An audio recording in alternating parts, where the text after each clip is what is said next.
किरकी का कहर। दोस्तों, आपने इसके पहले भाग में पढ़ा कि चंडकाल सुपर कमांडो ध्रुव को खत्म करने पहुंचता है और लड़ाई के दौरान ध्रुव चंडकाल का मंत्रदंड तोड़ देता है और चंडकाल को बंदी बना लेता है, जिसकी वजह से चंडकाल को बचकर भागना पड़ता है। परंतु सुपर कमांडो ध्रुव उसके मंत्रदंड के पता करने के लिए स्वर्ण नगरी पहुंचता है और इधर सांसुंग हीरे को चुराने के लिए फरारी के आदमी सांसुंग के चुराने के लिए वहां पहुंचते हैं, जहां पर उन्हें देख लेता है जिंगालू। अब उसके आगे शूला, देखो यहाँ पर क्या लिखा है। तुमको तो यहाँ की भाषा आती है ना। लिखा है यहाँ पर कालजी अमर महानिंजा किरकी अपने यौगिक साधना में लीन है। लाल हीरा उनकी साधना का केंद्र है। जो भी प्राणी इस लाल हीरे को हाथ लगाएगा उसे किरकी निंजा के क्रोध का सामना करना पड़ेगा। पत्थर पर पड़ी तारीख आज से सैकड़ों वर्ष पहले की है। ओ, मैं तो डर गया भाई। हीरा तो हमने उठा ही लिया है, अब कहीं निंजा किरकी सैकड़ों वर्ष बाद जाग गया तो हमारी खैर नहीं। अगर जग गए तो कम से कम मशीन गन लाना तो सफल हो जाएगा। दोनों मुड़कर चल गए। पीछे मुड़कर मत देखना, नहीं तो निंजा किरकी उठकर खड़ा हो जाएगा और हम दोनों को पकड़ कर खा जाएगा। ही। दोनों हंस रहे थे, पर शायद पीछे मुड़कर देख लेते उन्हें सच में पता लग जाता। ये क्या हो रहा है? मेरी साधना भंग हो रही है। किसी ने सांसों के लाल हीरे को अपने स्थान से हटा दिया है और मैं हीरे को हटाने वालों को भी देख रहा हूँ। मेरी साधना को बीच में ही भंग करने का दंड इनको अवश्य मिलेगा। इन पर बरसेगा निंजा किरगी का कहर। सोडी, ये तो वही निंजा किरगी है। यह तो सचमुच उठ खड़ा हुआ। भाग शूला, मुझे तो इससे डर डर लग रहा है।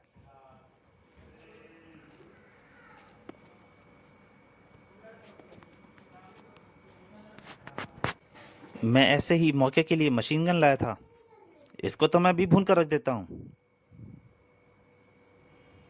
तुम्हारी गोलियां इसके शरीर के आर पार जा रही हैं सूला, बगैर इसको कोई नुकसान पहुंचाए। अमन निंजा की गरगों में खून नहीं, यौगिक ऊर्जा बहती है मूर्खो। तेरे आग उगलने वाले हथियार का जवाब अब मेरा खड़ग भी आग से ही देगा। और उसके खड़ग से आग निकलकर सोडी की तरफ लपकी। आई, इसकी तलवार से तो भयंकर आग की लपट निकल रही है। भागो सोडी। मैं तो पहले ही भागने की कह रहा था। तुम मुझसे बचकर भाग नहीं सकते। किरकी का खड़ग हवा में लपका और कई फुट मोटे पत्थरों की दीवार को कागज के लिफाफे की तरह काटता चला गया। चट्टानों ने नीचे गिरकर मठ के दरवाजे को बंद कर दिया था, पर सूला और सोडी उससे पहले दरवाजे पार कर चुके थे। यह तो बहुत खतरनाक है। घबराओ मत, बहन चट्टानों को हटाकर कभी बाहर नहीं आ पाएगा।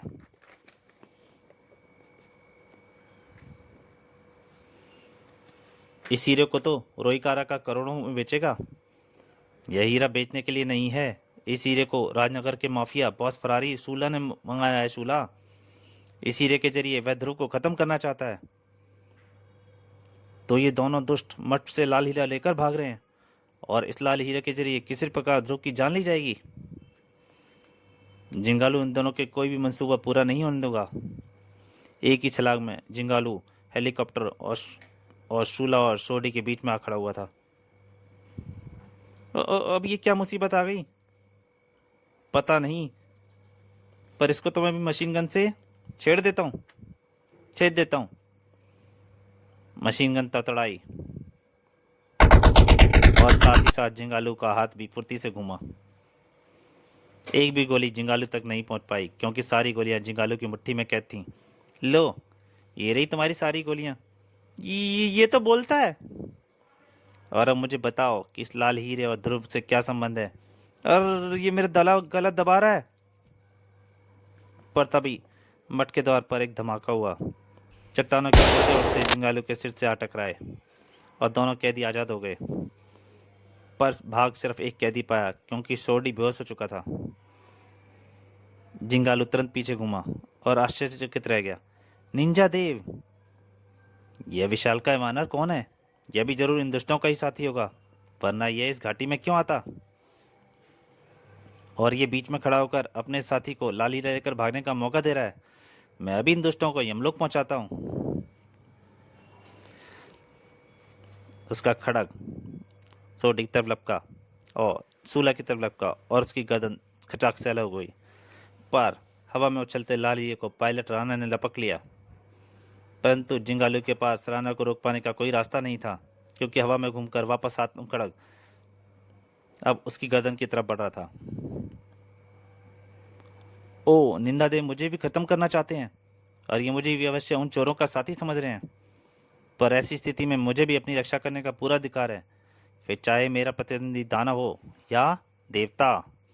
अच्छा, तो तू मुझे चुनौती देने का साहस कर रहा है वानर? अब किरगी भी तुझसे अपने खड़क के बिना ही निपटेगा। संभाल मेरे वार को। टनो भारी विशाल शिला जिंगालू की ओर लपकी और जिंगालू की मुट्ठियां कस गईं। मेरी सहायता करना इष्ट देव। एक शक्तिशाली जिंगालू के भीषण वार से ही विशाल चट्टान के टुकड़े टुकड़े हवा में बिखर गए। वाह वानर, तू कौन है? तेरे जैसे शक्तिशाली प्राणी मैंने पहले कभी नहीं देखा। मैं आपका सेवक हिममानव यतियों का राजकुमार जिंगालू हूँ निंजा देव। हम सदियों से हिमालय पर रहते हैं और आपकी आराधना करते आए हैं। सदियों से? यानी मुझे साधना में बैठे हुए कई सौ साल बीत गए हैं। हाँ निंजा देव, इस मठ की दीवारों पर बने आपके चित्र और लाल हीरे को सदियों से पूज रहे हैं। अगर तुम इन दुष्टों के साथ नहीं हो तो इनका लाल हीरे के बारे में कैसे पता चला? या इससे पता चल जाएगा निंजा देव। बोल, हीरे के बारे में तुझको किसने बताया था? क्यों चाहिए था तुझे वह हीरा? ओ, इन दोनों ने आपस में लड़ना बंद करके सोडी को पकड़ लिया है। सोडी सब कुछ उगल देगा। बोल, क्यों चाहिए था तुझे वह हीरा? हीरा, ध्रुव को खत। पर तभी एक गोली उसके सीत उसके दिमाग में आकर लगी और वहीं खत्म हो गया। उड़नयान से किसी ने इसको गोली मारकर खत्म कर दिया है। गोली? उड़नयान? इन कुछ सदियों में दुनिया काफी बदल गई है। मुझे लाल हीरा कहीं नजर नहीं आ रहा है। वह अवश्य इस उड़नयान में ही है। पर अब तो यान बादलों से ओझल हो चुका है। पर मेरी यौगिक शक्तियों से ओझल नहीं हुआ जिंगालू। मेरी यौगिक शक्तियां मुझे अपने सांसों के लाल हीरे तक ले जाएंगी, और तब वह दुष्ट ध्रुव मेरे हाथों से मृत्यु को प्राप्त होगा। ओ निंजा देव, उस आदमी के मुंह से ध्रुव का नाम सुनकर ध्रुव को ही अपराधी मान बैठे हैं। ऐसे में अगर ध्रुव और निंजा देव का टकराव हो गया तो ध्रुव की जान खतरे में पड़ सकती है। मैं ऐसा कभी नहीं होने दूंगा। ध्रुव ने एक बार मेरी जान और मेरी जान की इज्जत, मेरी जाति की इज्जत बचाई है। मुझे सिर्फ इतना पता है, ध्रुव पश्चिमी तट पर स्थित महानगरी राजनगर में है, पर मुझे उसका उपकार उतारना ही होगा। ध्रुव ने किस तरह से जिंगालू और उसके हाथियों की जान बचाई, इसके बारे में जानने के पड़िए बर्फ की चिता। और फिर जो कि आपको सभी कॉमिक हैं, आपको इसमें डिस्क्रिप्शन लिंक पे नहीं मिलेंगी, तो प्लेलिस्ट में जरूर मिल जाएंगी। आप प्लेलिस्ट में जाकर सभी कॉमिक जो भी पढ़ना चाहें, ध्रुव की, नागराज की, सब पढ़ सकते हैं। अब कॉमिक जारी करता हूँ। मैं तुम्हारी समस्या समझ गया पुत्र जिंगालू। तो मुझे ध्रुव की महानगरी राजनगर तक पहुंचने का मार्ग बताइए सर्वज्ञाता। इस समय एक एक क्षण कीमती है, और ध्रुव तक पहुंचने को सबसे तेज मार्ग है आकाश मार्ग। मैं तुमको उड़ने की वह शक्ति देता हूँ जिसका प्रयोग आज से सदियों साल पहले महावानर हनुमान जी ने किया था। अब तुम पृथ्वी की गुरुत्वाकर्षण शक्ति से मुक्त हो जिंगालू। अब जाओ, इष्ट देव तुम्हारी यात्रा सफल करें। एक हुंकार के साथ जिंगालू ने एक भीषण छलांग मारी। जय इष्ट देव! और अगले ही क्षण जिंगालू राजनगर की तरफ बढ़ रहा था। परंतु इस समय समुद्र की गहराइयों में उस धंतु को देखकर धनंजय की हालत खराब थी। चंडकाल! यह टुकड़ा चंडकाल के मंत्रदंड का है, यानी वह दुष्ट अभी भी जीवित है। तभी तुमने इस डंडे से सार का पेट आसानी से चीर दिया था। तुम चंडकाल को जानते हो धनंजय? बहुत अच्छी तरह से। चंडकाल हमारे युग की उस निर्दयी जाति का आखिरी वंशज है जिसे तुम राक्षस के नाम से जानते हो। हमारे युगों के दुश्मन। जिस प्रकार से इस वैज्ञानिक शक्तियों की खोज करते हैं, हम राक्षस यानी मायावी जादुई शक्तियों की खोज करते हैं। जादू, टोना, तंत्र मंत्र, यह सब मैं नहीं मानता धनंजय। जादू भी एक प्रकार की शक्ति है ध्रुव, और यह भी उतनी असली और ताकतवर होती है जितनी की वैज्ञानिक शक्तियां। परंतु मुझे यह समझ में नहीं आया कि चंडकाल ने फरारी जैसे आदमी की मदद क्यों ली, और ना ही यह समझ में आया कि तुमने उसको हरा कैसे दिया। सच पूछो तो चंडकाल की शक्तियों का सामना पृथ्वीवासी मिलकर भी नहीं कर सकते। उसके लिए कुछ भी असंभव नहीं है। आखिर ऐसा कौन सा काम है जिसे फरारी कर सकता है पर चंडकाल नहीं? ऐसा एक ही काम है धनंजय, हिमालय के कलिंपा मठ में घुसना और सांसों का लाल हीरा उठाना। आप ठीक कह रहे हैं ज्ञानेश्वर, परंतु अगर ऐसा हो गया तो गजब हो जाएगा। मुझे तो कुछ अब भी समझ में नहीं आ रहा। धनंजय ने शीघ्रता से ध्रुव को सांसों के लाल हीरे की सारी कहानी सुना दी। अब मैं यह देखना है कि किरगी की निगरानी में रख रहा लाल हीरा सुरक्षित है या नहीं। ओह, मटका द्वार तो टूटा पड़ा है और अंदर से किरगी और सांसों का लाल हीरा दोनों गायब हैं। एक आकृति मठ के पास से उड़कर जा रही है और इसको पास ही देखता है, जरूर इसी ने लाल हीरा उठाया होगा। यह तो एक वानर है, विशालकाय वानर। नहीं धनंजय, यह जिंगालू है, यतियों का राजकुमार और मेरा दोस्त। चंडकाल सब कुछ करा सकता है ध्रुव। लाल हीरे की चोरी से जिंगालू का अवश्य कुछ संबंध है, क्योंकि मैंने इसको अपनी आंखों से घटनास्थल से भागते देखा है। मैं इसके पीछे जा रहा हूँ, लेकिन पहले मैं तुमको राजनगर पहुंचा देता हूँ। पर लाल हीरा कहीं और था। आहा, मेरी तो आंखें चौधे आ गई। शाबाश राका। पर सूला और सोडी कहाँ हैं? वे दोनों एक नकाबपोश और विशालकाय बंदर के हाथों मारे गए। अच्छा ही हुआ, इस हीरे के बारे में जितना कम लोग जाने उतना ही अच्छा है। अब मुझे उस नकाबपोश को रास्ते से हटाना पड़ेगा। वह दिखने में कैसा था? पर तभी सारी छत में दरारों लगी। खड़क अपना काम कर रहा था। पूरी दीवार खर खर खर, और राणा चीख पड़ा। ऐसा था रोई कारबाज, यही वह नकाबपोश। पर यह इतनी जल्दी यहाँ कैसे आ गया? इसने तो कई फुट मोटी दीवार भी अपनी तलवार से काट डाली। यह तो बहुत खतरनाक है। रोको इसे, गोलियां चलाओ, रॉकेट दागो, बूंद डालो साले को। सब गोलियां किरकी की तरफ लपकी। उसके शरीर की यौगिक ऊर्जा ने सभी घातक गोलियों और रॉकेटों को पलक झपकते ही नष्ट कर दिया। तुम लोगों का रुख देखकर लग रहा है तुम लोग मुझे लाल हीरा नहीं दोगे, इसलिए पहले मुझे